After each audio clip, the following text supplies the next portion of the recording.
ஆகாயம் இத்தனை நாள் மண் மீது வீழாமல் தூணாக தாங்குவது காதல்தான்.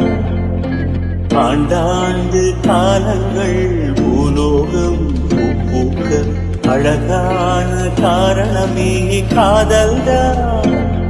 பஞ்சபூதங்கள்